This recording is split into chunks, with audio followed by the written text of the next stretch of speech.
মুসুর ডাল সেদ্ধ করে তার সঙ্গে অল্প সুজি দিয়ে সকালের জলখাবারের জন্য এই রেসিপিটা একদিন বাড়িতে বানিয়ে নিন। খেতে কিন্তু একদমই আলাদা হয়, আর সবাই কিন্তু ভীষণ পছন্দ করবে, আর খুব তাড়াতাড়ি কিন্তু বানিয়ে নেওয়াও হয়ে যায়। তো চলুন আপনাদের সাথেও রেসিপিটা খুব সহজেই শেয়ার করা যাক।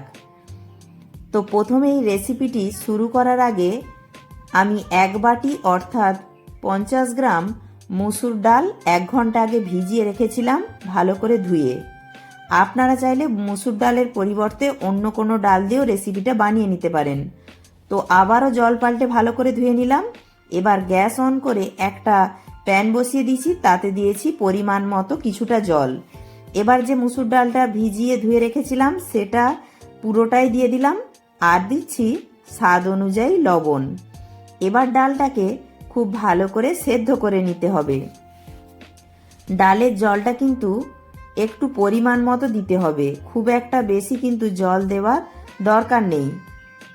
মোটামুটি মুসুর ডালটা যেন পুরোপুরি সেদ্ধ হয়ে জলটা একটু শুকনো শুকনো হয়ে যায়, সেই পরিমাণে কিন্তু জলটা দিতে হবে। প্রায় 6 থেকে 7 মিনিট সময় নিয়ে ডালটা এইভাবে সেদ্ধ করে নিয়েছি, আর দেখতেই পাচ্ছেন এটা কত সুন্দর গামাখা গামাখা ভাবে সেদ্ধ হয়ে গেছে। এবার এর মধ্যে সুজিটা অ্যাড করে দিলাম। আমি যে কাপ মেপে মুসুর ডাল নিয়েছিলাম সেই কাপ মেপেই 1.5 কাপ আমি সুজি ব্যবহার করছি। আপনারা পরিমাণটা যেরকম করতে চান সেই অনুযায়ী উপকরণগুলি একটু কমিয়ে বা বাড়িয়ে নিতে পারেন। ডালের সঙ্গে সুজিটাকে দিয়ে একটু মিশিয়ে নেব। ভিডিওটি ভালো লাগলে, চ্যানেলে নতুন বন্ধু হয়ে থাকলে চ্যানেলটি সাবস্ক্রাইব করে পাশে থাকা বেল আইকনটি প্রেস করে দেওয়ার অনুরোধ রইল। তাহলে আমার দেয়া যে কোনো ভিডিওর আপডেট সবার আগে আপনার কাছে পৌঁছে যাবে।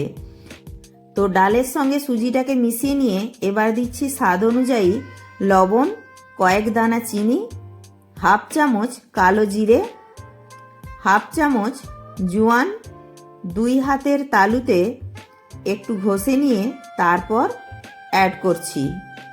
এতে করে ফ্লেভারটা খুবই ভালো আসবে আর খেতেও দারুণ মজা লাগবে। সমস্ত কিছু দিয়ে আবারও খুব ভালো করে মিশিয়ে নেব।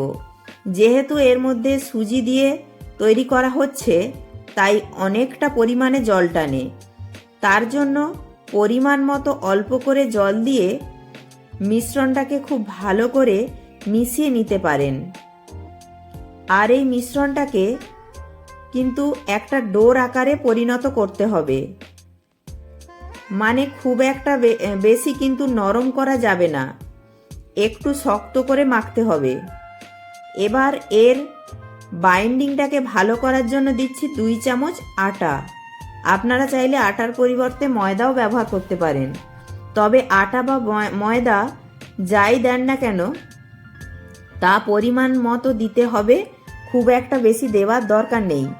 সমস্ত কিছু ভালো করে মিশিয়ে নেওয়ার পর দেখতেই পাচ্ছেন মিশ্রণটা কিন্তু একটা ডোর আকারে পরিণত হয়েছে।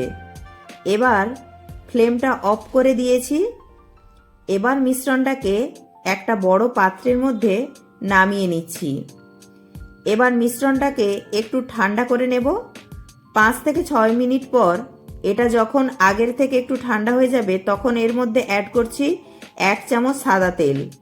এবার হাতের সাহায্যে খুব ভালো করে ঠেসে ঠেসে মাখতে হবে। আর মিশ্রণটাকে কিন্তু পুরোপুরি ঠান্ডা করা যাবে না, একটু হালকা গরম অবস্থায় থাকতে থাকতে মাখতে হবে। খুব সহজেই কিন্তু এই ডোটাকে মেখে নেওয়া যায়, খুব একটা বেশি সময় কিন্তু লাগে না। দেখতেই পাচ্ছেন এইভাবে একটা সফট ডো তৈরি করে নিয়েছি। এবার এর থেকে লেচি কেটে নিচ্ছি। তো বন্ধুরা, আজকের রেসিপিটা আমি পরোটা বানাবো, তবে আপনারা চাইলে কিন্তু খুব সহজে একই রকমভাবে লুচিও বানিয়ে নিতে পারেন। তো পরোটা বানাবো বলে আমি লেচিগুলি এই রকম আকারে একটু বড় বড় করে কেটে নিয়েছি।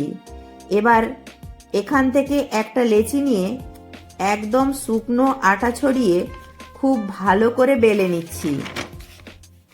তবে আপনারা চাইলে খুব সহজে তেল দিয়েও বেলতে পারেন।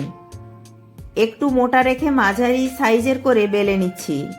আজকের পরোটাগুলি আমি গোল করে বেলছি, তবে আপনারা চাইলে তিকোণ করেও বেলতে পারেন। যেহেতু সুজি দেওয়া আছে তাই বেলতে গেলে পরোটার ধারগুলি একটু ফেটে ফেটে যাবে, তাতে ভয় পাওয়ার দরকার নেই, খেতে কিন্তু দুর্দান্ত হয়। আর একদম গোল করতে চাইলে বেলার পর একটা বাটি বসিয়ে ধারগুলি কেটে নিতে পারেন, তাহলে একদম গোল গোল হবে। আমি আর আজকে অত কিছু করলাম না, এইভাবেই রেখে দিলাম। কোনো সময় আটা ময়দার রুটি পরোটা খেতে ভালো না লাগলে একবার হলেও আমার মতো করে সেদ্ধ ডালের সঙ্গে সুজি দিয়ে বানিয়ে খেতে পারেন, সত্যি দারুণ লাগে খেতে। সবগুলি পরোটা বেলে নেবার পর এবার এইগুলি ভেজে নেব। তার জন্য শুকনো তাওয়ায় প্রথমে পরোটাগুলিকে এপিট ওপিট সেঁকে নেব। আর ফ্রাই প্যানটাকে প্রথমে ভালো করে গরম করে নিয়েছিলাম। এবার ভালো করে দুই পিঠটা সেঁকা হয়ে গেলে অল্প অল্প তেল ছড়িয়ে দিয়ে ভেজে নেব।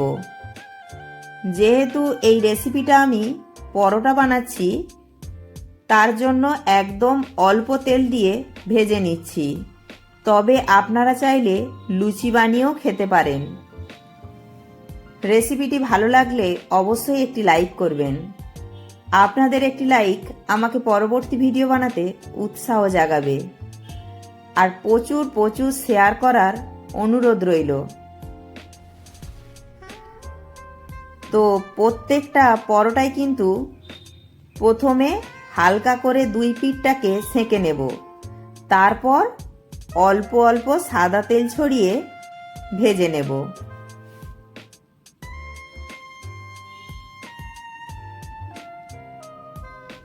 আর রেসিপিটি কেমন লাগলো কমেন্ট বক্সে জানাতে একেবারেই ভুলবেন না।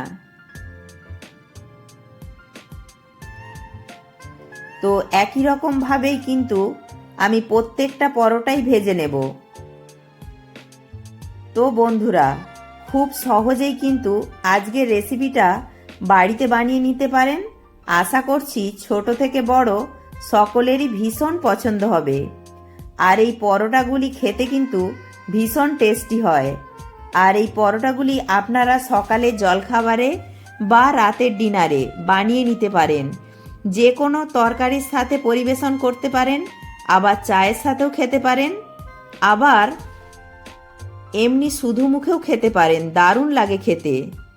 যেমনি নরম তুলতুলে হয় তেমনি পরোটাগুলি খুবই খাস্তা হয়। আজকের ভিডিওটি ভালো লাগলে লাইক, শেয়ার, কমেন্ট ও সাবস্ক্রাইব করে পাশে থাকার অনুরোধ রইল। প্রত্যেকে ভালো থাকবেন, সুস্থ থাকবেন।